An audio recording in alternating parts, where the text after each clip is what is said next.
বলো কি? অন্ধকারে শূন্য চোখ মেলে কেশব বলল, ডাকাত তাহলে গদিতে শুয়ে ঘুম দিচ্ছে কেন?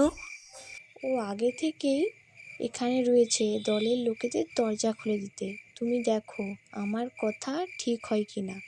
নইলে দেখলে না কথাবার্তায় এমন একখানা ভাব দেখালো যেন আজ রাত্রে আমাদের বাড়িতে ডাকাতি হবে বলেই ও এসেছে। কি করে জানলো এ কথা? আর কি বরফাট্টায় আমাদের উনি বাঁচাবেন? সব অংশে শেষ করে দেবার মতলব। কেশব যেন বন্দি, অসহায় একটা পশুর মতো গর্জে উঠল। এখন কি করা যায় তাহলে? কেশবের স্ত্রী ঝামটা মেরে উঠল। ঘুমোনো ছাড়া কি আর করা যাবে? সারা জীবন তো কেবল নাকে তেল দিয়েই ঘুমোলে। কেশব দেওয়ালের দিকে আরও একটু ঘন হয়ে সরে বসল। বলল, তুমি বলতে চাও মণি আমার এ সর্বনাশ করবে? আমি যাকে ছেলেবেলা থেকে মানুষ করলাম। মনি কি না তাই বা কে জানে। আরও কাটুক না খানিকটা রাত। আরও খানিকটা রাত কাটল। কোথাও কোনো সাড়া শব্দ নেই।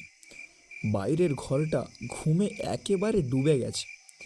একটি নিঃশ্বাস পর্যন্ত শোনা যাচ্ছে না।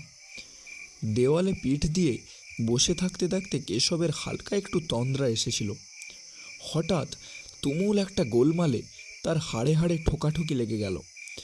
গোলমালটা যে কিসের স্পষ্ট সে কিছু ধারণা করতে পারল না।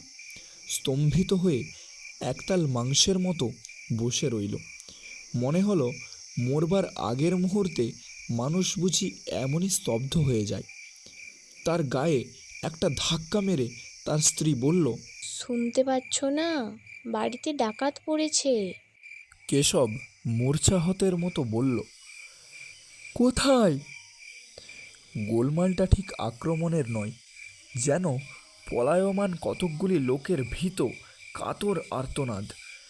গোলমালটা বাড়ির মধ্যে না এসে ক্রমশ যেন দূরে সরে যাচ্ছে। ব্যাপার কি?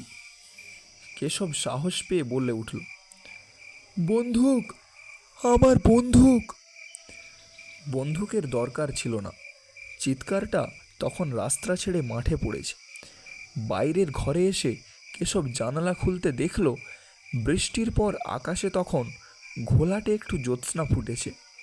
সেই আবছা আলোয় স্পষ্ট দেখা গেল একদল লোক ঊর্ধ্বশ্বাসে প্রাণ নিয়ে ছুটে পালাচ্ছে, ঝোড়ো হাওয়ার চেয়েও দুর্দান্ত বেগে। একবার তারা পিছন ফিরে তাকায়, কি দেখে তারা কে জানে। আবার মাঠের ওপর দিয়ে এলো পাথাড়ি ছুটতে থাকে। এই এলো ধরতে, পালাও পালাও। সবার মুখে সেই ভয়ার্ত চিৎকার। কেশবের স্ত্রী হঠাৎ বলে উঠল, এত গোলমাল, রাস্তায় ভিড় জমে গেল, আর তোমার বীর ভাইপোর এখনো ঘুম ভাঙল না? উনি এসেছিলেন আমাদের ধনে প্রাণে রক্ষা করতে। কেশব খাটের কাছে এগিয়ে এসে হুঙ্কার দিল, মণি! কাঁথাটার কোথাও এতটুকু কুঁচকালো না পর্যন্ত। মণি! কে কাকে ডাকছে? কেশব এক হ্যাঁচকা টানে কাঁথাটা ফেলল। কোথায় মণি? সমস্ত বিছানাটা তেমনই সাদা, তেমনই পরিপাটি। কোথাও একটা রেখা পর্যন্ত নেই। কি ব্যাপার? বাইরে এসে দেখা গেল ডাকাত সত্যিই এসেছিল। অনেক কিছুর চিহ্ন তারা ফেলে গেছে।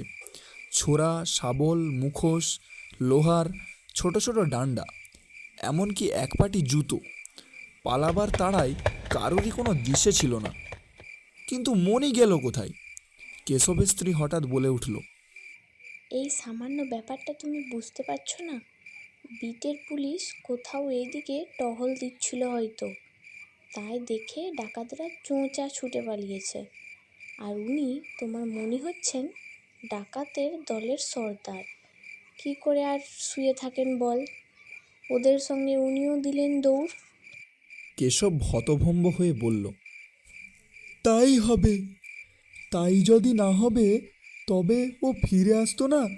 ডাকাত তাড়িয়ে দেবারই যদি ওর মুরদ থাকতো, তবে নিয়েও সেই সঙ্গে পালিয়ে যাবে কেন? ঠিক বলেছ, নইলে ওই বা সেই সঙ্গে পালিয়ে যাবে কেন? কেশবের এতক্ষণে বুদ্ধি খেলল। পরে ঢোক গিলে বলল, কিন্তু কিছু নেবার চেষ্টা না করে দলকে দল পদারপার হয়ে গেল কেন? এও একটা রহস্য বটে। রহস্য না হাতি, না পালালে দেখতে কখন তোমার ভাইপোই তোমার বুকে ছুরি বসিয়ে দিত। দেখো না, আসুক না পুলিশ। দলের সর্দারকে যখন চিনতে পেরেছি তখন আর ভাবনা নেই। সকালবেলা পুলিশ এলো। কেশব মনীন্দ্রের নাম ধাম জ্ঞাতি গোষ্ঠীর সব পরিচয় দিয়ে হঠাৎ বেদনায় উচ্ছ্বসিত হয়ে উঠল। কি দারুণ অভিজ্ঞতা ভাবুন! আমি তাকে ছেলেবেলা থেকে মানুষ করেছিলুম, আর সে এসেছিল আমার বুকে ছুরি বসাতে। তাকে দিলুম আশ্রয়, আর তার কি না এই মতলব ছিল? কেশবের স্ত্রী ঘর থেকে মুখ ঝামটা দিয়ে উঠল। আমি তো তখনই বলেছিলুম ও ডাকাতের সর্দার, ওর 10টি বছর জেল চাই দারোগা বাবু। হারে হারে শয়তান, নইলে কোনোদিন খুড়োর বুকে ছুরি তুলতে পারে? হ্যাঁ, ওই ছুরি প্রায় বসাচ্ছিল আর কি, আর 1 ইঞ্চি নামলেই সাবার। ভাবতেই গায়ে কাটা দিচ্ছে। দারোগাবাবু জিজ্ঞেস করলেন, আপনি কি করলেন? বন্দুক, আমার বন্দুক আছে না, খপ করে তাই উঁচিয়ে ধরলুম। ভয়ে সে চেঁচিয়ে উঠল, মুখ থেকে মুখোশ গেল খসে। স্পষ্ট দেখলুম মনীন্দ্র, ব্যান্ডেলে সে কাজ করে, আমার আপন ভাইপো। রাতে যে ঘরে লণ্ঠন জ্বালিয়ে রাখি, চিনতে দেরি হবে কেন বলুন? তারপর ছুট দিল লম্বা, যা ছিল যন্ত্রপাতি সব গেল ফেলে। কেশব গর্বে টকবক করে উঠল। বন্দুকের সঙ্গে পারবে কেন? ঘোড়াটা টিপতে গেলুম দারোগাবাবু, পারলুম না। শত হলেও তো নিজের বংশের রক্তপাত। কেশবের স্ত্রী ঘর থেকে খেঁকিয়ে উঠল। বাহ, আমি তো বারণ করলুম বন্দুক ছুটতে। দারোগাবাবু বললেন, কিছু নিতে পারেনি তো? নেবে?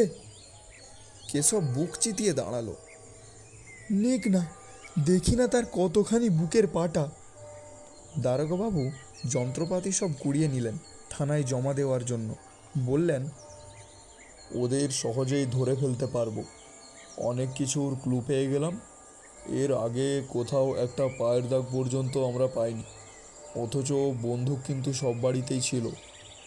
কেশব অহংকারে স্ফীত হয়ে বললেন, বন্দুক থাকলেই তো চলে না, তাকে বাগিয়ে ধরবার কায়দা জানা চাই। দারোগাবাবু যাবার আগে বললেন, এ গ্যাং ধরতে পারলে দেশের খুব স্থায়ী একটা উপকার করা হবে। কেশববাবু, আপনার সাহস ও কৌশলকে পুরস্কৃত করতে পারলে আমরা খুশি হব। আপনার ভাইপোর খোঁজে আজই ব্যান্ডেলে লোক পাঠাচ্ছি। আর এই যে এক পাটি জুতো দেখছেন, তা থেকে এর মালিককে খুঁজে পেতে আমাদের বেশি দেরি হবে না। আবার রাত এলো ঘনিয়ে। আজকে আর বৃষ্টি নয়, ফুটফুটে করছে জ্যোৎস্না, দিচ্ছে এলোমেলো হাওয়া। লণ্ঠন নিভিয়ে কেশব বাইরের ঘরে তার মশারির মধ্যে এসে ঢুকলো। চারিদিক ভালো করে গুঁজে সে নিশ্চিন্ত হয়ে শুয়ে পড়ল। হঠাৎ দেখতে পেল মশারির ভেতর ঠিক তার গলার ওপর কার একটা হাত। তেমনই রোগা সিটকে লিকলিকে, আঙুলগুলি সাপের মতো পিছল আঁকাবাঁকা। আঙুলগুলি তার গলার ওপর আলো গোছে সুড়সুড়ি দিচ্ছে। প্রাণপণে চোখ বুজে সমস্ত শরীর কঠিন করে কেশব চেঁচিয়ে উঠল, কে? মশারির বাইরে থেকে স্পষ্ট উত্তর এলো, আমি। চিনতে পারছেন না? এই দেখুন কবজির দাগ। কেশব ভয়ে ভয়ে চোখ মেলালো। মশারির বাইরে কারুর কোনো অস্তিত্বের দেখা নেই। বন্দুক, আমার বন্দুক! কেশব ধড়মড় করে উঠে বসল। নামতে গেল খাট থেকে। মশারি তুলতে যাবে, অমনি তার বুকের ওপর সেই হাতটা লোলুপ হয়ে উঠল। কে বললে আমি আপনাকে খুন করতে এসেছিলাম? আমি খুবই অকৃতজ্ঞ না? স্পষ্ট পরিচিত রাত্রির কণ্ঠস্বর। কিন্তু চোখ কচলে কেশব চেয়ে দেখল ঘরে বাইরে ঝিমঝিম করছে শূন্যতা। বন্দুক, আমার বন্দুক নিয়ে এসো শিগগির। কেশব স্থলিত পায়ে নিচে নেমে এসে ছুটে গেল দরজার দিকে। পা দুটো নিমেষে পাথর হয়ে গেল। দরজার কাছে একটা চেয়ার টেনে মণি দিব্যি গা এলিয়ে বসে আছে। কি মণি যে, তুমি কোত্থেকে? কেশব একেবারে বসে পড়ল। মণি নির্লিপ্ত গলায় বলল, কাল যেখান থেকে এসেছিলাম সেখান থেকেই আমি আজও এসেছি। তা কি মনে করে এসেছো, জিজ্ঞেস করতে পারি? ধরা দিতে এসেছি। আপনি থাকতে পুলিশ কেন আর কষ্ট করে বলুন? পুরস্কারটা না হয় আপনারই হোক। আহা, সে কি কথা! তুমি আমার ভাইপো, তোমাকে ধরিয়ে দেব কি? বসো, তোমার খুড়িমাকে ডেকে আনছি। কেশব ভিতরে চলে যাচ্ছিল। বন্দুক আনতে যাচ্ছেন? মণি হেসে উঠল। তার দরকার নেই, বন্ধুকে আমার কিছু করতে পারবে না। বসুন, একটা কথা বলি। কেশব কাঁপতে কাঁপতে বলল,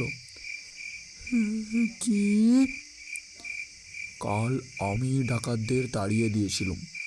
আপনি আমাকে মানুষ করেছিলেন, সেই কথা আমি আজও ভুলিনি।